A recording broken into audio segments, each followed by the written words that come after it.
Take a breathtaking trip with Top Travel, brought to you by Halls and the power of menthol. Refresh, refocus, Halls. Breathe for it. Ungapheli umoya.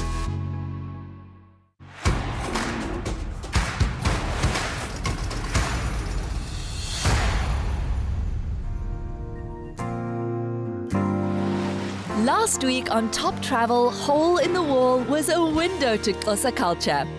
We holidayed in a sandcastle and surfed the dunes. This week, we visit the garden route and explore the Eastern Cape, where Ecca Lodge invited us to visit the Kwanwe Private Game Reserve. Saying yes would prove to be one of our best decisions. Good afternoon. Welcome to Kwanwe. My name is Bongi, the General Manager. Nice to meet you. Nice to meet you, Bongi. We're so happy to be here. You're welcome. We're on board to celebrate every enterprise creating jobs and preserving our natural heritage. Wow, the view welcomes you straight away. The bush, the mountains, it's beautiful. Thank you. This is Ecca Lodge in the heart of Kwanwe, and Ecca Lodge is named after Ecca Sharp. You're surrounded by the sound of wildlife, attracted to the area by the nearby Great Fish River. This is our lounge in the bar area. I love the contemporary decor choices. I mean, these light fixtures, super dramatic, the beautiful fabric choices, and then you've even got the local rock bringing the outside elements into the space. It's beautiful. I love the irony of the fact that we're here at the bar, and then if you just look up there, traditional beer would be put into those containers when you drink it. So it's a nice little homage to the African feel of things. This is the main pool. It is very nice for the families to be together here, but each room got own pool. And I love how you can look out into the bush while you're swimming. The watermelon is a great touch. I have a feeling I'm going to spend some time here. Might be a good place to come through and just get a bit of a workout, you know, get my sweat on. Sun's out, guns out. Yeah? Well, you can get your guns out. I'll sip on some champagne, lounge and relax while you're at it. Clearly they knew you were going to come. They have watermelon drinks on the rocks. With only 6 suites looking out over 22,000 hectares, it's a place you can easily pretend you have the world to yourselves. Oh, this is so calming and soothing. I love this room. It's really cool that that contemporary feel and that look translates to the rooms, and they're so spacious. You're right. The space is really created by these exposed beams. It really adds some height and elevation to the room. And I think the light colors also just make it feel very nice, airy, and almost camouflage to the surrounding bush as well. Oh, look at this king-size bed. Hey, a bed. Okay, it's fine, it's fine. She's giving me a look, you know what? I'll just turn here and enjoy the Ecca Pass view, which translates to this bedroom. I've heard that you can actually see the Big Five sometimes from the bed or from your deck, so there isn't always a need to go on safari because of these expansive views. Oh my gosh! This shower could fit 20 people if you wanted to. And I love the double sinks, the bathtub, and this tile work. So unique. Someone's really thought this through. It's been such a warm welcome, dear, but I am feeling a bit exhausted. I think it's going to be really nice to just take it easy for our first day. Maybe just relax a bit. Yeah, I mean, maybe even get a massage. Who knows? Massage! So she can jump on the bed. Wasn't a jump. We've spent so much of our safari time in helicopters, 4x4s, and on boats that this was a welcome chance to just be in the great African wilderness. Nothing beats getting a nice cold plunge, and this pool is feeling great. Sometimes it's not about getting in the water, just being poolside, chowing some watermelon, and watching my love over here having a fun time. Kwanwe Reserve takes its name from our national bird, the blue crane. Attracted to the area because the fishing here in Gulpin Dam is so good. So, Ranger Ryan Hillier hooked us up for a spot of catch and release. All right, time for some fishing. Okay, here we are. This is Gulpin Dam, and we're going to target some largemouth bass. So we've got these little artificial lures. This one's got a little paddle tail on. Sometimes it's little artificial worms, little frogs. And the bass that we're targeting, they're going to be sitting along these ledges here next to structure, waiting for little bait fish, frogs, things like that to swim past. That's what we're imitating, and let's see if we can get you onto a fish. Is it just the largemouth bass that you can find in these waters? In this particular dam, yes. So we've got largemouth bass in this dam and one other, and then in the actual Great Fish River that flows through Kwandwe, we've got different species in there. So things like yellowfish and what we call barbel or catfish. Gulpin Dam is a beautiful expanse of water, and I'm really hoping that we're going to be able to catch some fish. This is our second fishing experience together after Namibia. Hopefully we'll find something at the end of our rods today. I don't know if it was my breathing and meditation techniques, but those fish came right to me. Oh, I think I got something. Oh, look, dear, look.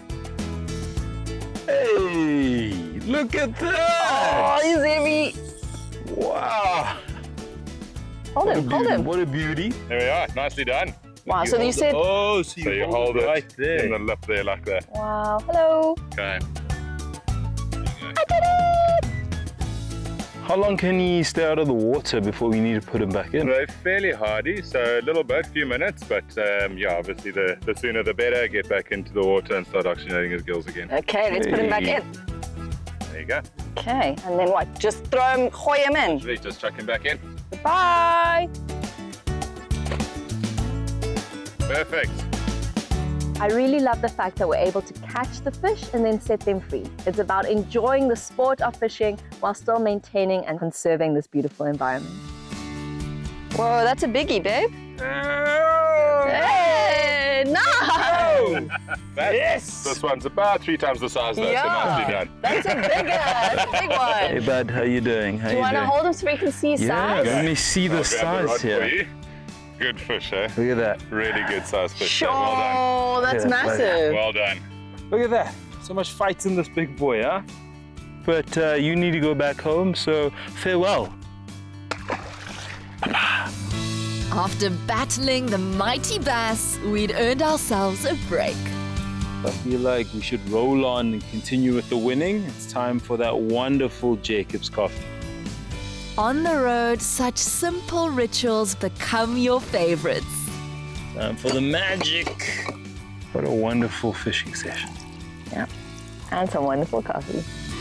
It was better than barista made and got us both on the perfect wavelength for what they call the African Fusion Journey, a spa treatment in the privacy of your own suite. I think we're going to choose to do a full body exfoliation and mud wrap today. Something a little bit different to mirror our rhino and elephant friends who also use mud to detox, relax, and cool off. Mud time. It feels very interesting having that coarse sensation of the sugar kind of running on your back. You almost think that you're going to get cut, but it's done by an expert. So it's just nice exfoliation that's happening. Of all Zinhle Nangu's glorious therapies, guests love the detoxifying mud wrap the most. Tell me a little bit about this treatment that we're doing. We're going to start with the exfoliating scrub where we remove the dead skin cells and exfoliate the skin. And then after that, we'll apply the mud because the pores are open, so the mud will penetrate deeper into the skin, which will make the skin more detoxified and more hydrated. It feels nice and smooth. And after being out in the sun, it's really nice to give back to my body. This is the way to spend an afternoon. Hey, that actually looks really cool. It's like a pinkish hue to it, huh? I think it's time for me to change forms and also enter relaxation. This man was feeling like a king. This mud smells very nice. The change in color is also a cool thing.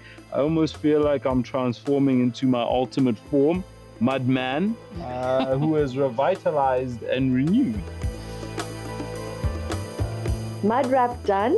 After allowing it to soak into our skin for a few minutes, it's time to shower it off and feel the effects of detoxification and exfoliation all at once.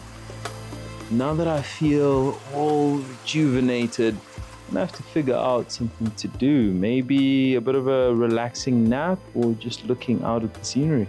I think an afternoon siesta will do just fine. There she is, knocked out already. What does it is the sense of space here. It slows time down in a way you just can't find in the city.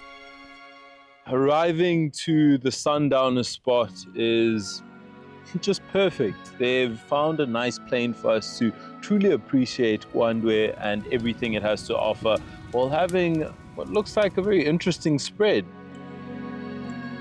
With all the things we get to do and all the things we get to see, it's simple elements that make the perfect moment. A fire, somebody you love, and a beautiful environment. It's pretty much all you need. The sun setting doesn't hurt, right? I don't think we could ask for more. Except maybe another day like this, and then another.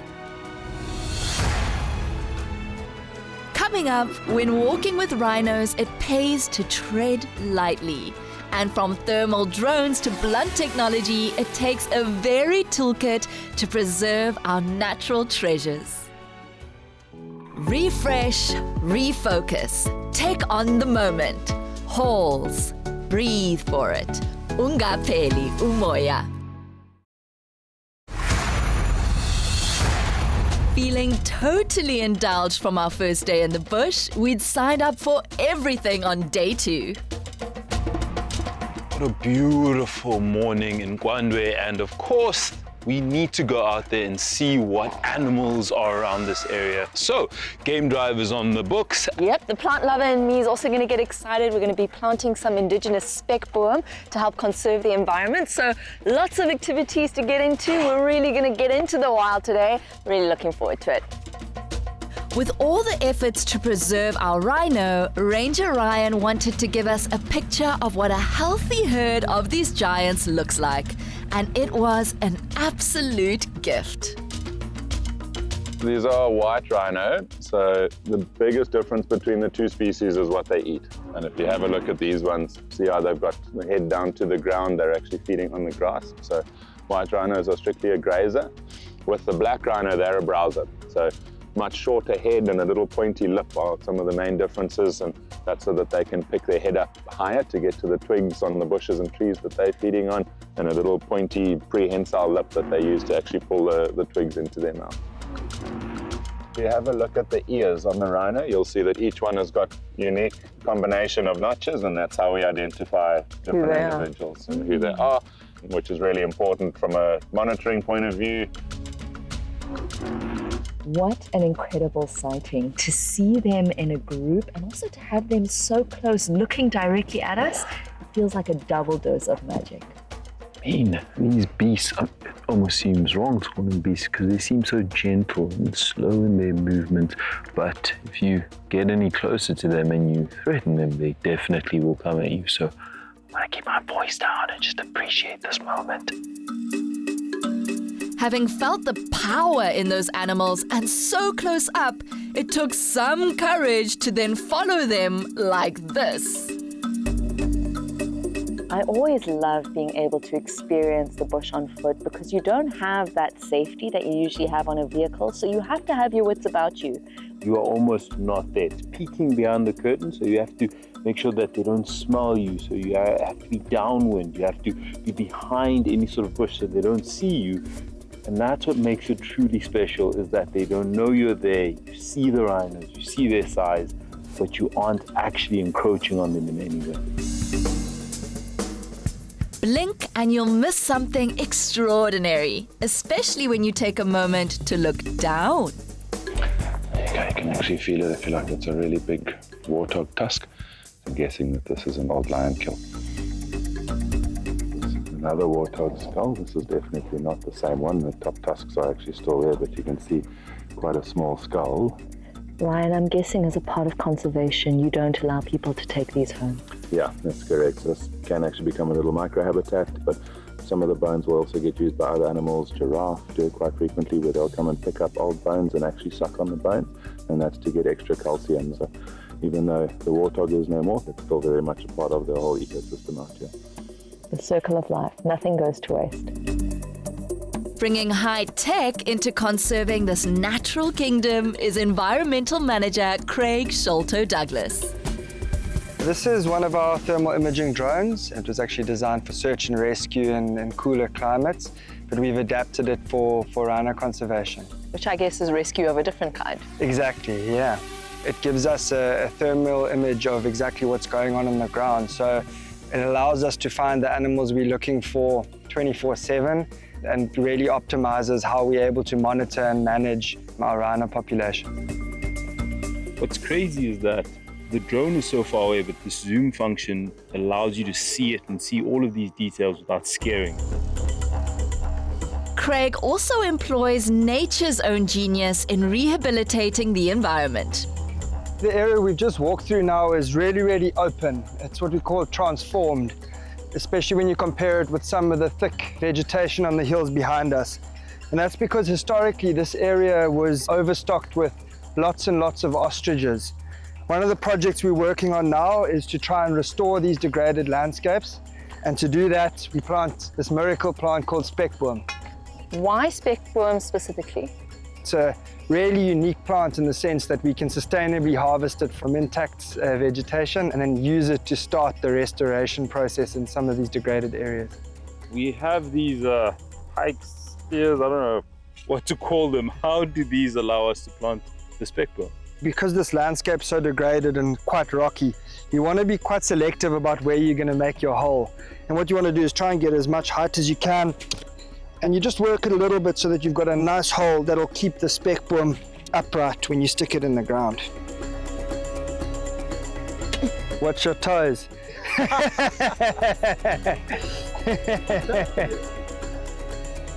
Who would have thought gardening in the bush, combining two of my loves, nature, gardening, and obviously we have to keep an eye out for anything that might sneak up on us. For sure. These natural treasures are our responsibility as a nation, and it's heartwarming to see them in such dedicated hands. It's almost like the colors of the fire are mirroring the colors of the sky. Beautiful mixes of yellow, orange, bleeding into the night sky. It is absolutely stunning and a great way to end off our time here at Ecca. Even better, dinner prepared by head chef Zingi Patso. Good evening. Evening, chef. I've prepared for you guys some nice mouth-watering lamb rack with mash and some grilled courgettes. Enjoy. Thank you, chef. We have been so spoiled here at Kwandwe, from the beautifully furnished contemporary rooms, an abundant safari experience, and the delicious food. It has been such a lovely stay. This is Top Travel, and travel is the name of the game. Time to move on to the next place. I have no idea how the next location is going to top this place, but hey, let's keep it open. Top Travel, we're ready for you. Never disappoint. Up next, we uncover the secret of the blackwater of Tsitsikamma. Freeze our rear ends, but have the time of our lives doing it and land in the lap of luxury. Be free to enjoy your travels with citrus soda. For relief from heartburn and indigestion, beat the burn with citrus soda. And remember, citrus soda is also effective in treating the symptoms of urinary tract infections. Heading west from Kwandwe along the garden route brought us to one of the newest ways of exploring the ancient Tsitsikamma forests. We're here at Storms River. We've got some tubes, but it's not just going to be sitting around and looking at the scenery. It's going to be high octane. You know we do that. Yep, we love the adrenaline. We know you guys love it too. So, blackwater, wetsuits, helmets, tubes. Tubular. Totally tubular. That's why we're together. Welcome here, guys, to the Storms River in the Eastern Cape. Some of you guys might be wondering, why is the water this blackish brown color? That is due to tannin. So tannin comes from the rain. When it rains, the water runs through the forest floor and it absorbs the tannin in the leaves. So tannin is the same substance found in tea and red wine. Oof, This black water is feeling very ominous. My mind's kind of running through what could be underneath there. Horrible, guys. The easiest way to paddle is backwards. Now keep in mind when you're paddling backwards, you want to keep a lookout for where you're going. Okay, you can also paddle forwards. Paddling forwards is not as convenient as it's a little bit more tiring. You feel it on your shoulders and that six-pack. We also issue you guys with a personal flotation device. It is not a life jacket. A life jacket only allows you to float on your back. This allows you to float on your back and on your stomach. Getting into the tube, as soon as my little bum hits the water, it is freezing. I almost don't want to sit down into my tube, but I know that I have to, and eventually the wetsuit does its job, and I'm feeling a bit better. This is kind of like kayaking, but using your hands. It's kind of cool because you can slow down or speed up as much as you want, and if you want to just relax and sit back, you can do like a weird little chain connection thing. Now, growing up on the river, your tube is your skateboard. Ross is trying his hand at doing a couple of tricks on the tube. At first, I'm a little hesitant. I don't want to get more wet than I am, but then why not? I'm standing. Hey, I got it. Look at me. Fez, can you do this?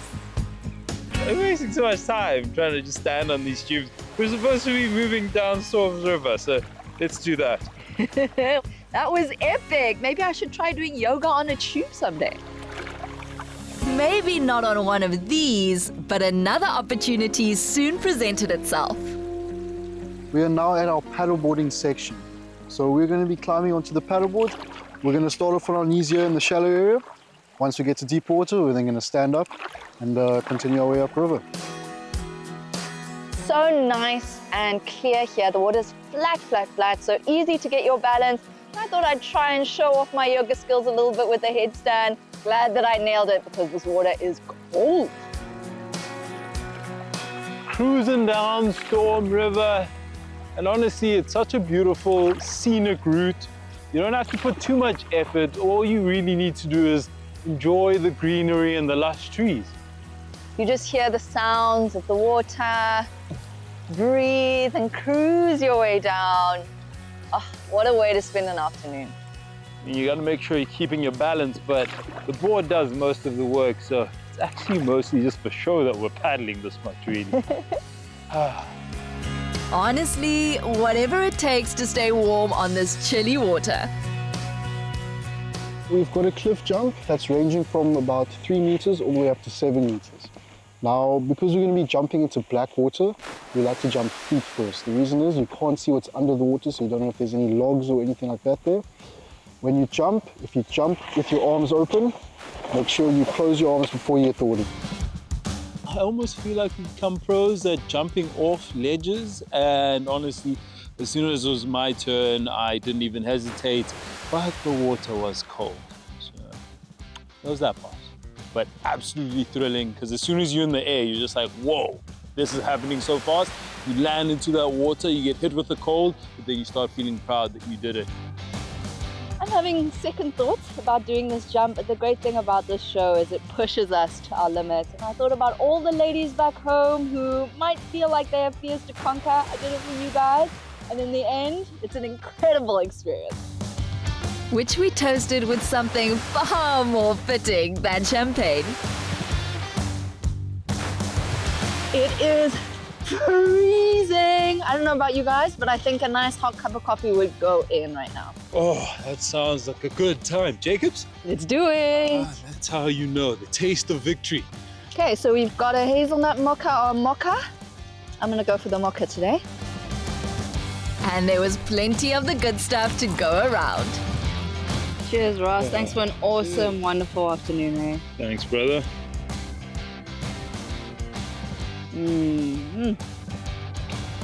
Friend share, right?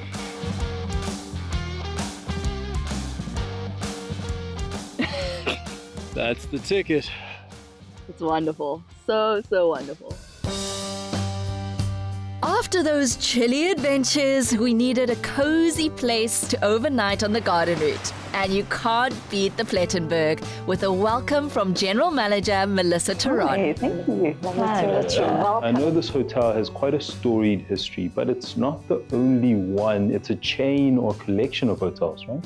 There's 3 local hotels in the Western Cape that form part of the Liz McGrath collection. The Platenburg Hotel was the first property that Mrs. M purchased, and she actually converted the Platenburg from a 1-star hotel into a 5-star hotel. This lounge is known as the Blue Lounge, so the owners actually decorated this themselves. They've got quite a good taste for interior decorating, and they've used sort of the blues and the whites being close to the ocean.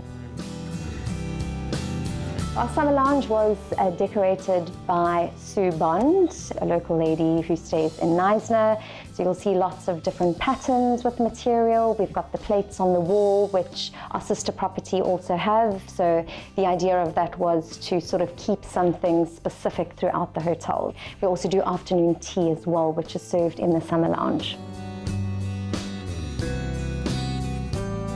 Right, and welcome to your Premier Suite. This room being the best room in the main building of the hotel, having beautiful views of the ocean. And on the left-hand side, you've got beautiful views of the Lookout Beach, which has access from the hotel. And then, of course, the Titsi-Kama mountain range just on the left-hand side. Wow, I can definitely see why it is the best room. We're almost right on the rock face of the beach. It's stunning.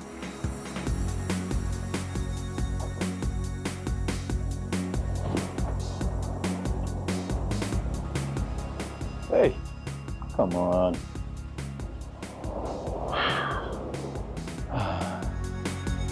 For this Romeo and Juliet, it was the perfect balcony. Just ahead, you haven't lived till you've been free-falling over Africa, and 2 chefs find 300 kinds of salt and as many delicious things to cook with them.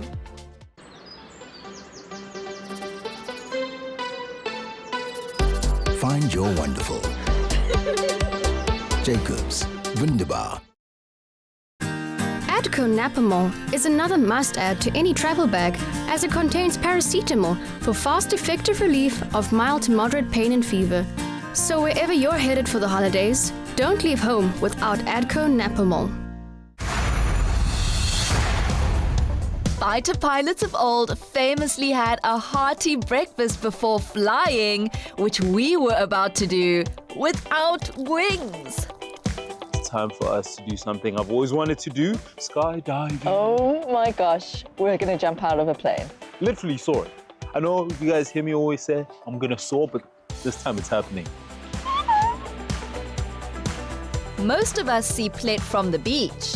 It was time to shake things up a bit. Well, last day on the garden routes, and we thought, hey, we gotta end this off on a high.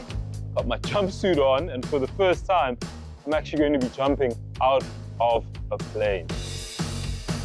My mind's swirling a bit because we've done a lot of fun activities, but this is as high octane as you can get, skydiving. Yeah, one of the things that medicine teaches you is you never know how life is going to go. So this has always been on my bucket list. It's something I've known I've wanted to do at some point during my lifetime. And I can't think of a better place to do it. We're going to see the sea, we're going to see Plet from up high. This is going to be incredible. I'm feeling really pumped for this one. I'm feeling good. If there was a time to refresh and refocus, this was it. We were hanging on to every word from instructor Michael Tippett.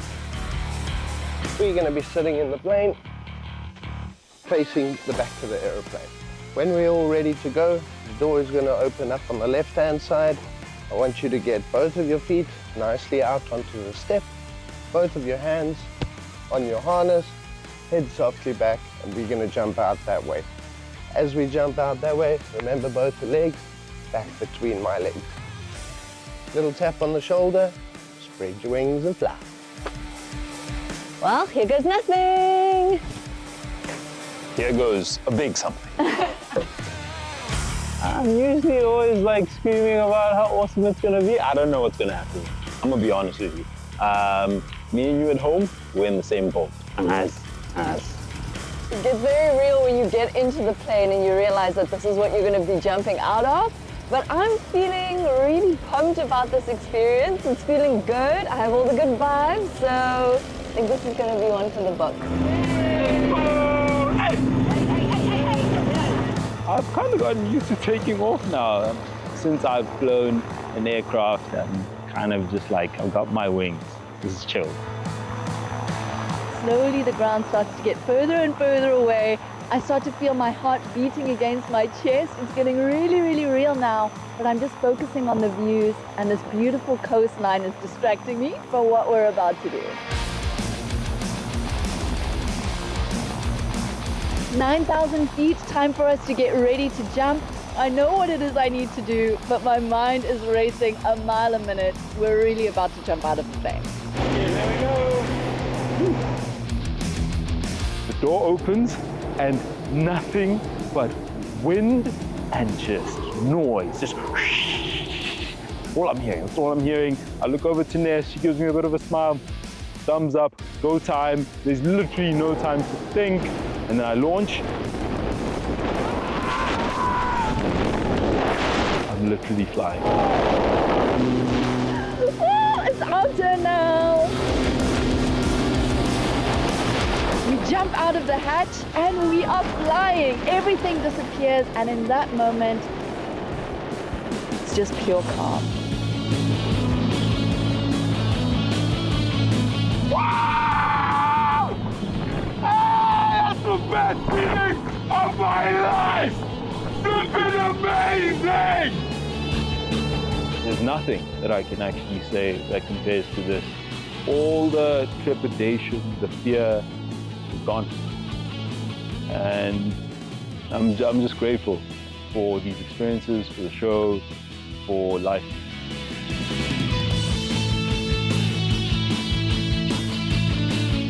Best thing I've done in my life. Oh my God. The coastline is really taking my breath away. The views are incredible here. I don't think there's any better place to skydive. And once that parachute goes up, it's just about flying and enjoying the view. Everything starts getting bigger a lot quicker as I'm going down, and I can see the bullseye just coming towards me. And Jeff is nice enough to slow us down so we almost feel like we're suspended. But then Jeff's also not the nicest, because he's also then gives me a feel of the G-force at 9.8.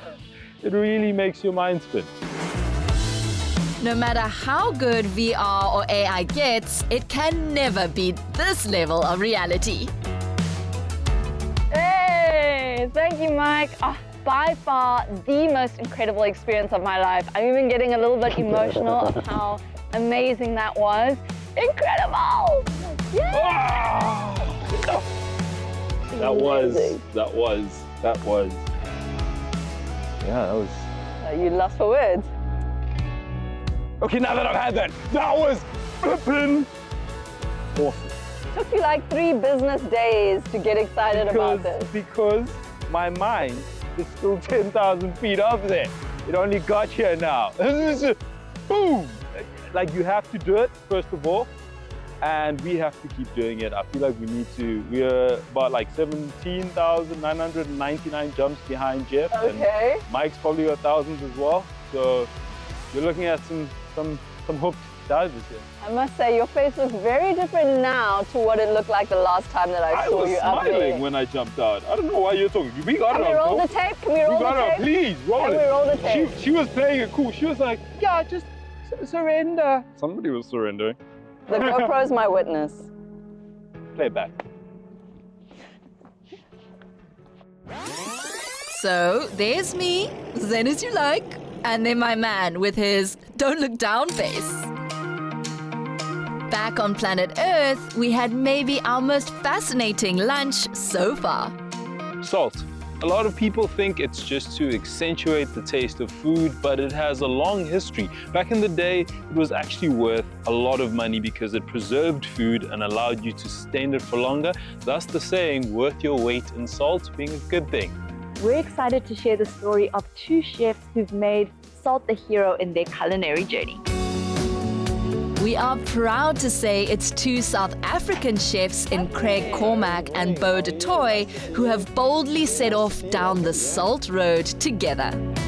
I wanted to hear it from the horses' mouths why it is you decided to make salt the hero of a dish as opposed to maybe other elements that are there.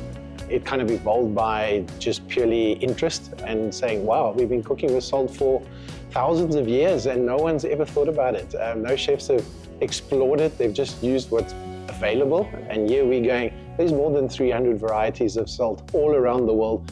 Some of them are quite intense, some of them are less, some are delicious, some are well balanced, some have strange flavors. But overall for me, I think it's about looking at those salts and trying to see how we can work them in our food based on knowledge of food, or in some cases if we do pairings with wine as well. And our favorite one we use to shock people is the kala namak, which is the black salt. The flavor is, it's very high in sulfur. So you've got this beautiful eggy flavor to it. Works very well on raw meats, and the Indians use it a lot in vegan cooking. It's actually quite nice, yeah. And I'm not saying I'll eat the whole bowl, but it's not bad. The salt tasting is really, really unique. I love seeing the different salt crystals, how that relates to how the salt forms, the different colors, and of course the different tastes of salt. It really is all about the experience. Craig isn't one to just research 2,000 years of cooking with salt. He tries every technique. The ingredients that we're using for today is Kalahari desert salt, or known as oryx. Then obviously we've got some egg white in there, and then obviously our lamb, which is from California. How are you going to be making salt the hero in this dish? So the salt is a method of cooking. Keeps all that lovely moisture in there. It also softens the meat a little bit on the outside, but also adds flavor. So you're almost kind of creating a steaming convection with moisture that builds up in there. So when you open up that crust, the meat is delicious and juicy. Is this salt kind of special? Is it that you can use any salt when you're creating this dish? Yeah, you can use any. You can use coarser salts as well. They bind quite well, but you want to have them too coarse. So for me, the middle range, not fine and not too coarse, is the best one. But the salt that we're using today is oryx desert salt. Very special. The brine's about 221 million years old, and it comes from below the earth in the desert, which is very special. You don't need to cook your dish when you can cure it, as Bo did with this 14th century Swedish recipe for gravlax trout cured in dill, coriander, salt, and white wine. We hope that you enjoy the salty feast that's put on the table. Thank you so much. It looks incredible. Wow, look at these colors. Let's dig in. Let's go.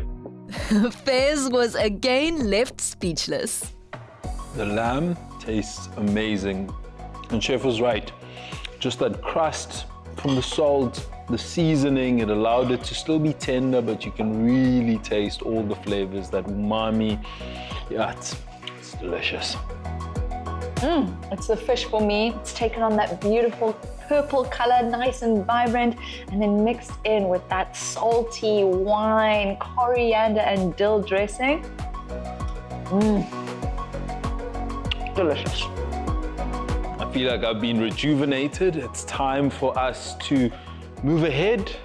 This is the space for whale watching, but we also need to figure out what a whale crier is. Actually, the last one in the world. I can't wait to hear that story.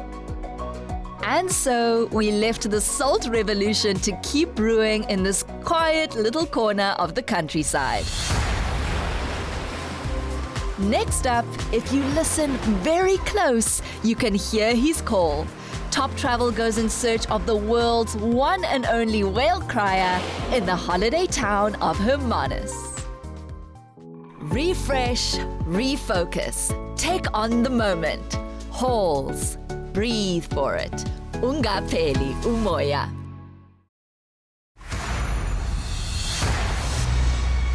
From the adventurous playground of Platenburg Bay, the pace slowed gracefully as we entered the Victorian holiday town known around the world for its whales. Welcome to Hermanus. Yes, we're just meandering through the coastline of the Western Cape. This town is actually known for its whale watching, and we're keeping our eyes peeled. But it's going to be a great little stay here, not too long, but very impactful. This is going to be a goodie. If any place embodies the town's elegant holiday atmosphere, it's this grand old dame. Michelle Buick introduced us. I know the Marine Hotel has a rich history. It was one of the first hotels in the town. Correct, yes. 1902, officially when it was built, back in the early 1900s. So it's about 122 years old now. It's gone through quite a few owners, and this hotel is known to be the Great Old Dame in Hermanus. I love how these archways allow us to see, well, potentially whales when it's season. We're very fortunate with our location and whale watching land base. We are known to be one of the best in the Western Cape and in South Africa. So you can see the whales playing and jumping from the sun lounge area, from our beautiful sea views from the pavilion restaurant, all of our sea-facing rooms on the ground floor, as well as the first floor, which gives you direct access to the whale watching. We've been privileged to visit so many beautiful locations and properties during our travels, but what always amazes me is the uniqueness of each and every place. You can tell that every decorator and designer adds their own flair and their own personality to the spaces they design. Now, if any single personality represents the hallmark of Hermanus, it's Sive Mbizo.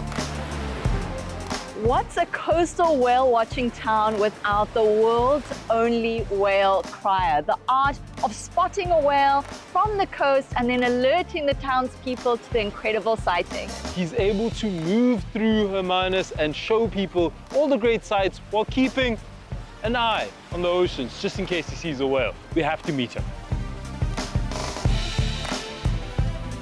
Hey, this way. Hello, guys. Hello. Hello, guys. What an honor to meet you. I can see you're carrying what looks like a horn. Can you tell us a little bit about what your role entails? This briefly is a kelp horn. Kelp is actually seaweed. I normally term it as the original vuvuzela. I walk along the cliff part in Hermanus, and then as soon as I spot a whale, I blow my horn. So this horn is to alert the visitors that there is a whale sighting in a certain area. Well, it's not really whale season. That's true. And I can't see any whales out there right now, but I would absolutely love to hear what this horn sounds like. Will the townspeople be upset if we... Well, I hope I don't get into trouble for doing this. Traditionally, I'm not supposed to be doing it, but I will try and do it as softly as possible. You see, Top Travel, we get all the exclusive things. I mean, don't tell anybody though. This is between us.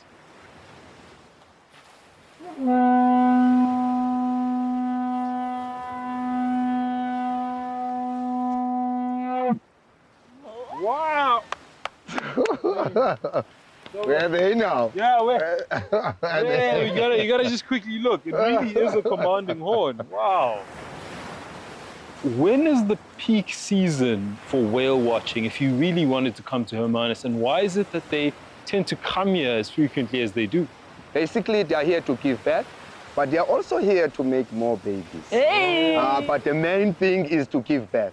Also, they are here to teach their young ones skills that they're gonna need while navigating back to Antarctica, because it's 10,000 kilometers from here to Antarctica or from Antarctica to here. Wow, what a sacred place. The last time I was in a maternity ward, it definitely wasn't this peaceful, I can tell you that. This sounds like an incredible environment for a young whale to grow up, and how special that the people who visit Hermanus get to experience that really important part of a whale's life. Phenomenal. There might be more artists who call Hermanus home than any other local town, and it shows. I've always found that in beautiful natural places, people are more creative as well. It's almost like the environment stimulates a little bit of creativity, makes people want to create and mirror the beauty of nature. So you can definitely see that in Hermanus. This is where the town started as a fishing area. The early fishermen used to come and fish here. They would gut their fish, and then after gutting them, they would move them to that area where they will be cleaned and put on a scale, and then a price will be attached. And then within those red roofs, that's where the market actually was, where they sold their fish and everything that they caught. So this is literally where it all began. This area here started out as a lookout point. The wives and children used to stay up here and wait for the husbands to come back with a catch.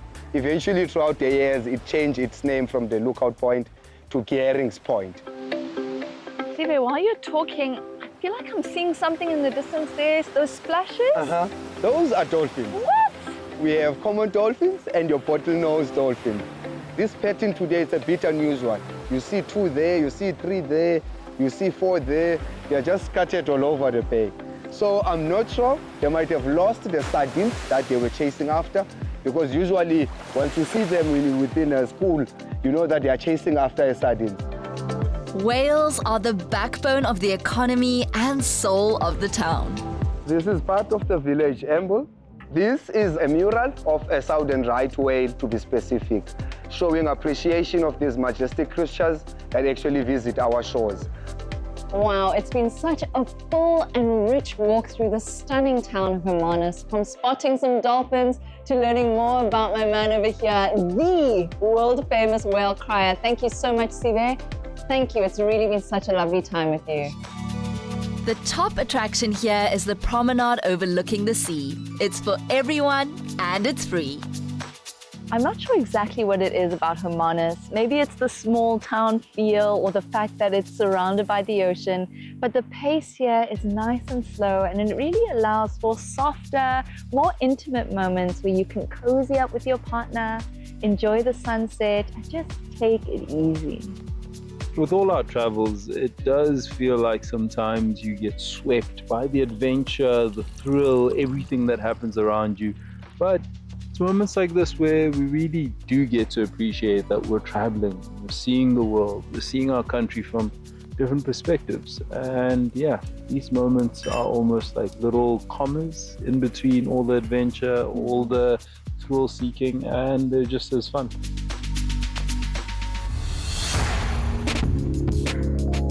Breathe for it with Halls. Refresh and refocus with the trip of a lifetime. Stand your chance of winning a trip to Amsterdam with 2 return economy tickets on KLM Royal Dutch Airlines and 20,000 Rand spending money. With KLM using next generation aircrafts, KLM is committed to making your journey a sustainable one. To enter, tell us what you love most about traveling. Comment on Top Travel's competition social posts using #TopTravelTV, #TravelWithKLM, and #Halls. Breathe for it. T's and C's apply. Join us again next week as we scuba dive the kelp forests off the Cape Peninsula and kayak with the local penguins. Book into the beachfront suites of any couple's dream, take flight from Signal Hill, and land just in time for lunch at Chef's Warehouse. Another feel-good production.